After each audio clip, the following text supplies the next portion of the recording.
Oliver to the rescue! Nakuha ng Negros Occidental Pillars ang come-from-behind win kontra Quezon City Dragons sa unang King of the Hill 5-5 match ng Week 3 ng SBA Season 1. Ramdam na ramdam ang tensyon sa buong SBA Arena kagabi sa laban ng dalawang bottom-seeded teams.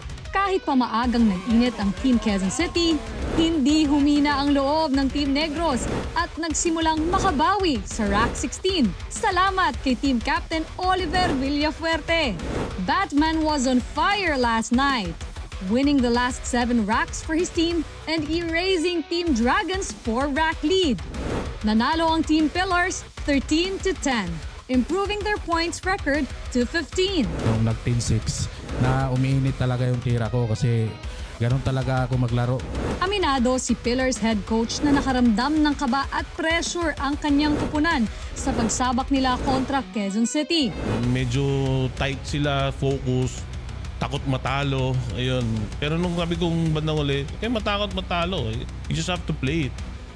Diba? Magtiwala rin kayo sa tira nyo.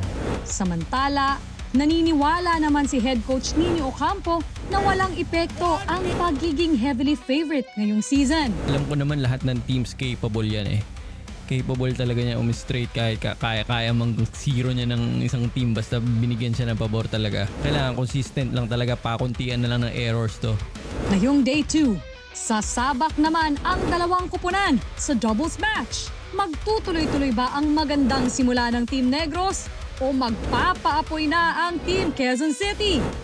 Tutok lang sa Day 2, Week 3 ng SBA Season 1.